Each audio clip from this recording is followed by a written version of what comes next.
arrêter avec notre produit est différent parce qu'il y a de l'IA, parce que c'est pas ça qui fait forcément la valeur de l'entreprise. Et si ça fait la valeur de la solution, dites-moi pourquoi ça fait de la valeur. Pas juste parce qu'il y a de l'IA, parce que l'IA en soi, j'ai envie de te dire que ça pourrait être une baguette magique, ce serait pas beaucoup mieux. Le créateur sera tellement amoureux de son produit, et ça c'est quelque chose qu'on voit énormément, qu'il va en oublier d'interroger les utilisateurs, ses clients, pour pouvoir continuer à développer et à faire durer un produit qui correspond parfaitement à leurs attentes. Et le risque, c'est quoi? C'est le désamour, entre guillemets. Bonjour et bienvenue sur ce nouvel épisode des My Marketing Podcast. Aujourd'hui, avec Laurie, on va parler d'un sujet qui a tendance à nous rendre un peu folles, à nous faire piquer des grosses crises de colère. C'est les erreurs qu'on voit encore trop souvent dans les entreprises innovantes. On en a combien aujourd'hui? 5. À peu près, ouais. On va dire qu'il y en a 4-5. Et c'est épidermique. Donc on s'est dit, on fait un épisode dessus. Oui. On va dire tout ce qu'on ne veut plus voir. Toutes ces erreurs qu'on voit trop souvent dans des entreprises innovantes, qui peuvent être des entreprises de très grande qualité d'ailleurs, rien à voir avec la qualité du produit, mais des gros pavés. Tout le monde fait la même erreur, il y en a énormément qui le font. Donc aujourd'hui, on s'attaque à cet énorme morceau. Oui, alors moi je voulais juste rajouter qu'on pique pas des grosses colères non plus. Je sais que des fois c'est énervant. Ça te met dans une rage folle, mais on a encore hurlé sur aucun client ou aucun prospect face à ces problèmes, qui auraient ce problème. Mais c'est vrai que c'est des choses qu'on remarque assez souvent. Et c'est dommage. Qu'on aimerait. Voilà, en fait c'est dommage parce que c'est frustrant. Parce que c'est des entreprises qui, sur le papier, pourraient avoir tout pour réussir. Et sauf que y a une erreur qui est commise, assez grossière pour le coup, et qui souvent peut être fatale. Voilà. Mais ça se corrige. Alors la première, tu vois, quand tu penses la toute première, c'est une erreur que j'ai encore constatée récemment lorsque j'ai assisté à une démonstration de pitch. Ouais. Pour expliquer, c'est qu'il y avait une super solution, mais il n'y avait pas de problème prioritaire. Ah, c'est dommage. C'est dommage, hein. C'est-à-dire que la solution, ne répondait pas à un problème. Ne répondait pas à un vrai problème. Et j'ai le cas, c'était par exemple une entreprise qui avait développé une solution pour identifier, on va schématiser, une maladie, mais qui n'avait pas de traitement. C'est-à-dire qu'il n'y avait pas de solution pour traiter la maladie. Donc tu pouvais la dépister. Tu pouvais la dépister, mais tu ne pouvais pas la soigner, et ce qui finalement n'apportait pas une solution concrète au problème, puisque, ou en tout cas, c'était une solution partielle au problème, parce qu'on pouvait la dépister facilement, avec de l'IA, avec tout ce que tu veux. Mais en revanche, il n'y avait pas de solution concrète à proposer pour résoudre le problème. Du coup, il y avait moins de gens intéressés. Du coup, pourquoi tu irais forcément mettre de l'argent sur un problème qui n'arrive pas à être géré jusqu'au bout? Ah oui, c'est embêtant ça. Et alors ça, de manière générale, on peut l'étendre, c'est que il y a des solutions et souvent, elles ne sont pas mises en rapport avec un problème important, douloureux. Alors on va dire un problème dur parce que c'est un problème prioritaire, un problème prioritaire et un problème qui est reconnu. C'est-à-dire on sait que c'est un problème. Oui. Parce que si tu n'as pas conscience que c'est un problème, c'est encore un pour le coup, on sait qu'il y a un problème, c'est juste qu'il n'existe pas de solution concrète sur le marché pour le résoudre. Donc c'est vrai que c'est peut-être mettre un peu la charrue avant les bœufs. Et donc, insister, c'est-à-dire identifier bien à quel problème vous vous adressez, vérifier qu'il y a une solution à ce problème, ou apporter d'ailleurs la solution à ce problème. Autrement, la solution va perdre beaucoup de valeur aux yeux de votre marché. Donc, c'est un peu le problème souvent quand il y a des innovations. C'est qu'on va dire, c'est génial, j'ai réussi à faire ça, et derrière… ça répond que partiellement à la résolution du problème. Ah, j'étais pas au courant de ça. Si. Alors, une autre erreur, appelons-le erreur, problème que je vois super souvent, et toi aussi, c'est le fait de croire que la technologie ou l'innovation est la différenciation à elle toute seule. J'adore ça. Et ça, on l'a vu il y a quelques semaines quand on est allé à Vivatech, où c'était all you can eat IA, de l'IA partout. Tout ce qu'on peut manger en intelligence artificielle. Il y avait de l'IA partout, mais finalement, quand tu écoutais, je dis pas que toutes, mais la plupart des entreprises n'étaient pas capables de dire en quoi c'était différenciant d'avoir de l'IA. Et on en parlait, je disais, mais en fait, j'ai l'impression que c'est un peu comme quand tu mets du sucre sur les fraises. Oui. Finalement, tu ne sais pas si les fraises, elles ne seraient pas aussi bonnes sans le sucre. Ça masque un peu quelque chose. Est-ce que le sucre fait la différenciation sur le dessert?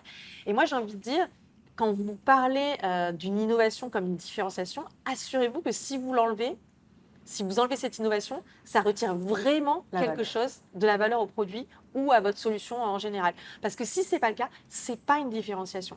Donc, arrêtez avec notre produit est différent parce qu'il y a de l'IA, parce que ce n'est pas ça qui fait forcément la valeur de l'entreprise. Et si ça fait la valeur de la solution, dites-moi pourquoi ça fait de la valeur. Pas juste parce qu'il y a de l'IA. Parce que l'IA en soi, j'ai envie de te dire que ça pourrait être une baguette magique, ce ne serait pas beaucoup mieux. Mais dans ce cas-là, ça fait surtout buzzword en fait. C'est genre, il y a de l'IA ou Mais c'est vraiment par rapport à la différenciation. Et puis le problème aussi d'utiliser l'IA comme différenciation, c'est que peut-être ça va marcher parce que c'est un mot, comme tu dis, un peu buzzword. Mais le problème, c'est que comme de toute façon, c'est facilement adoptable par tout le monde et réplicable, d'ici quelques semaines, quelques mois, ça ne sera plus une différenciation, quoi qu'il arrive. Donc, par pitié, prenez les devants. Arrêtez de dire que l'IA est votre différenciation dans votre outil. Exactement. Et c'est vrai que c'est une erreur qu'on voit très Ah oui, souvent. ouais, tout le temps. Et moi, il y a une troisième erreur qu'on a vue à plusieurs reprises et qui est ultra fréquente, qui ne remet pas en cause la solution en elle-même, parce qu'elle répond, pour le coup, elle peut répondre à un vrai problème. Mais par contre, la taille du marché est très petite. En fait, on surestime la taille du marché. Et malheureusement, il faut quand même comprendre que pour qu'on ait une entreprise viable et faire de l'argent avec cette entreprise et la solution qu'on doit, il faut qu'il y ait une taille de marché suffisante. Et l'écueil qu'on peut rencontrer, c'est de se dire qu'on crée une solution pour un marché, alors, tu vois, très très niche, une solution pour un problème qui est très très niche, mais qu'en fait, il y a très peu de gens qui ont ce problème. Oui. Mais c'est vrai que ça a tendance à dire faut se nicher, faut se nicher, faut se nicher. Oui, il faut se nicher, pourquoi pas, mais vérifiez quand même qu'il y a soit il y a très peu de gens qui ont ce problème, soit il y a très peu de gens qui ont conscience de ce problème. Et on en revient au numéro 1 d'ailleurs, à l'erreur numéro 1, c'est que on peut, nous, en tant qu'experts, observer qu'il y a plein d'entreprises qui bénéficieraient de notre solution parce qu'elles rencontrent le problème, mais si elles n'en ont pas conscience, en fait, la taille du marché peut être énorme, mais si elles n'en ont pas conscience ou s'il n'y en a que très peu qui en ont conscience, ça veut dire que la taille du marché est quand même bien réduite à ce moment-là. Oui. Donc, il faut se dire que soit on part avec notre bâton de pèlerin, on évangélise pour qu'il y ait une grosse prise de conscience. Et on a les fonds nécessaires pour attendre. Ou alors, on trouve une solution pour que notre marché s'adresse à une plus grande taille d'entreprise, faire augmenter la taille de notre marché, parce que sinon, c'est un petit peu voué à l'échec. Donc, on peut adresser d'autres verticales, on peut voir quel problème on résout et voir s'il y a d'autres marchés sur lesquels il y a d'autres types de populations sur lesquels il y a ce problème. Dans ce cas-là, on va faire des petits pivots, adapter les offres. Exactement. Mais je te rejoins, c'est vrai que souvent sur une innovation, on a tendance à dire c'est génial, on va se nicher là-dessus. Et puis, en fait, il n'y a pas la taille de marché suffisante, en tout cas à court terme, et la taille de marché suffisante pour vivre, en fait, pour survivre. Exactement. On en reste. Oui, ça, c'est vrai qu'on l'a vu. C'est ultra fréquent. On l'a vu relativement fréquemment, mais ce n'est pas un problème dont on parle très souvent. Non, et ce n'est pas insolvable non plus. Non, ce n'est pas insolvable. Mais il faut quand même en avoir conscience. De toute façon, toutes ces erreurs, à partir du moment où tu en as conscience, tu peux arriver à trouver des solutions pour les résoudre. Par contre, ça veut dire arriver à prendre du recul pour s'extirper et faire, comme tu disais, un pivot, trouver une solution pour pas que ça meure avant d'avoir démarré. Moi, j'en ai une pour toi d'erreur. Je pense que c'est là que parce que tu l'as eu il n'y a pas très très longtemps. Je t'entendais en tout cas en parler avec un prospect, c'est de croire que tous tes clients et que toute ta cible, ce sont les mêmes que les early adopters, c'est-à-dire les premiers à acheter ta solution. Et ça, c'est une erreur qu'on voit super fréquemment chez les entreprises qui sont innovantes ou qui ont une offre innovante. C'est qu'elles se disent « Ah, mais il y a déjà des gens, des entreprises qui nous ont achetés. » Et de se fonder là-dessus. Et facilement en plus. Et facilement, hein. Le premier client, le deuxième client. Et c'est de croire qu'ils vont tous être pareils. Sauf que la réalité, alors on ne va pas faire la courbe d'adoption avec les early adopters, et puis après l'adoption de masse, et puis après le marché est saturé, il est mature, puis saturé et en déclin.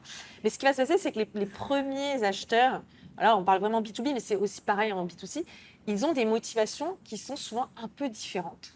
Ils sont plus conscients, ou alors ils aiment plus le risque, tout simplement. Moi, je me souviens quand je travaillais dans les voitures électriques, il y a de ça quand c'était pas du tout la mode, hein, donc il y a il y a plus de 10 ans, même plus de 15 ans parce que c'était avant My Marketing Experience, c'était un marché dont on parlait énormément, mais finalement il y avait très peu d'acheteurs. Et le petit nombre d'acheteurs qu'il y avait n'avaient pas du tout la même motivation que les gens qui achètent aujourd'hui des voitures électriques où le marché est déjà beaucoup plus, alors, je ne vais pas dire mature, mais en croissance en tout cas, puisqu'à l'époque, ce qu'ils voulaient, ils recherchaient, c'était être le premier, montrer l'exemple, pouvoir communiquer dessus parce que c'était hyper cool ou parce que c'était des pionniers.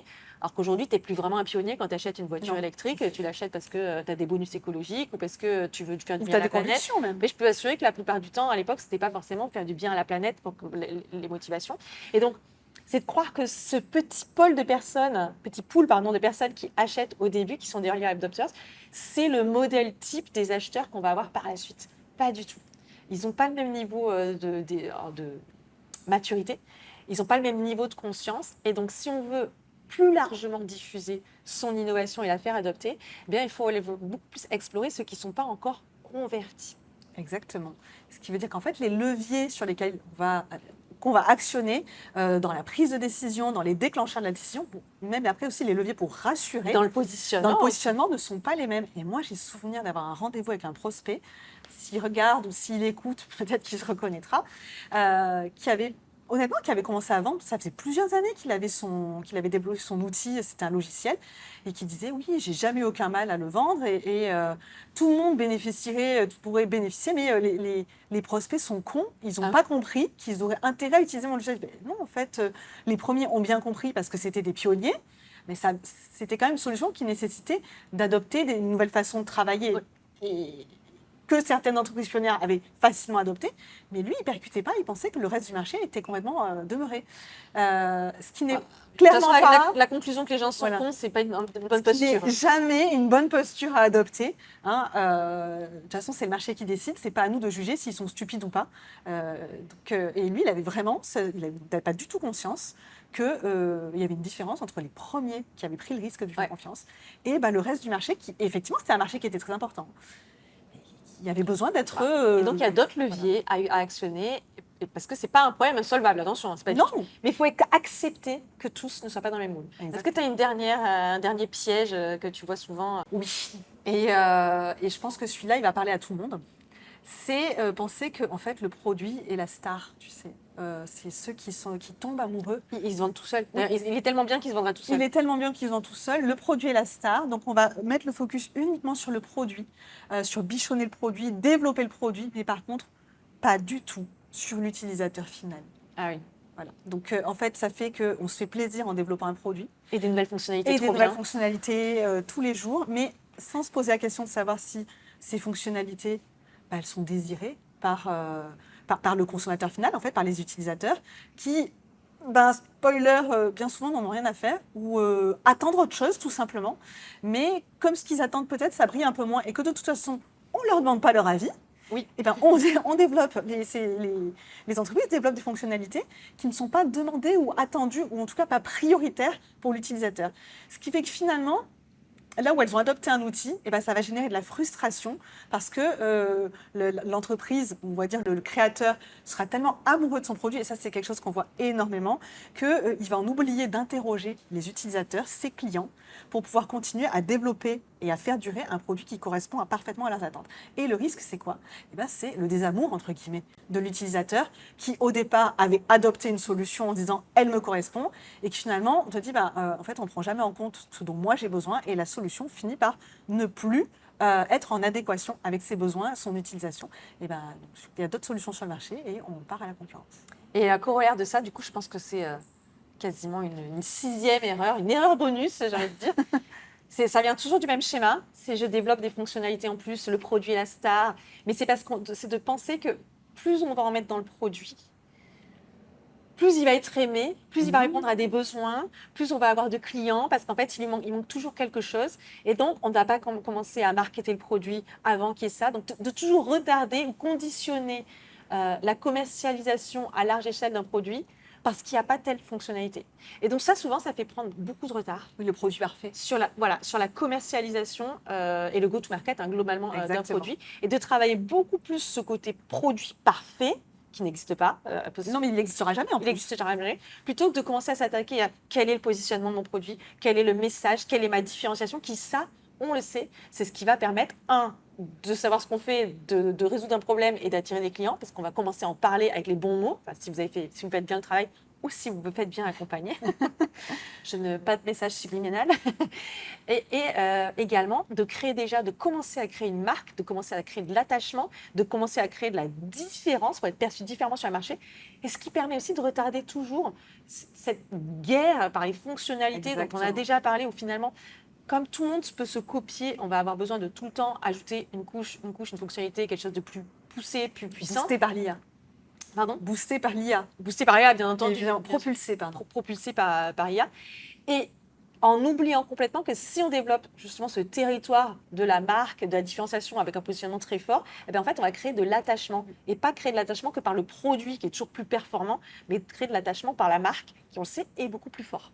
Oui, et finalement, la moralité, enfin, ce qu'il y a derrière toutes ces erreurs qu'on a citées aujourd'hui, c'est le fait de ne pas se concentrer sur le client, sur l'utilisateur. Parce que si tout part de l'utilisateur, du client, et bien finalement, c'est des erreurs qu'on peut largement éviter et partir beaucoup plus facilement dans la bonne direction. Ce qui ne veut pas dire qu'on ne commettra jamais d'erreur, hein. Non. Mais en tout cas, celle-ci, on ne la commettra pas. Celle-ci, on ne commettra pas. Il y en a du moins, on peut corriger plus vite. Exactement. Donc, c'était finalement, ces 6. Hein, on nous a sorti. Il y en a une bonus, il y en a une sortie du chapeau. Ces erreurs. Et alors, moi, ce que j'ai envie de finir, c'est que finalement, tu l'as très bien dit, c'est regarder le client, mais c'est aussi se poser bonnes questions en termes de marketing, de produits. Évidemment, on n'est pas là pour dire que le product marketing, c'est pourri. Au contraire, nous, on travaille énormément avec les équipes marketing produits. On est impliqué dans les offres. Toujours, on les met autour de la table. C'est hyper important, mais ne pas tout cibler sur le produit, c'est aussi essentiel. On a fait le tour. Oui. C'est un épisode normalement qui doit être compact. Bien dense quand même. Voilà, on mettra plein de ressources, je pense, en commentaire, en description pour vous aider à aller plus loin sur les questions qu'on aborde. Et puis, écoute, j'ai adoré faire un épisode un peu technique avec toi. Je crois qu'on n'en a jamais fait. Oui, je crois que c'est un de nos premiers épisodes techniques un peu voilà, exactement. Mais à refaire, je pense. Oui. À refaire. Et écoute, à bientôt alors. Oui. Même heure. Et si vous voyez d'autres erreurs qu'on n'aurait pas soulevées et que vous avez identifiées, surtout, n'hésitez pas à nous les partager en commentaire.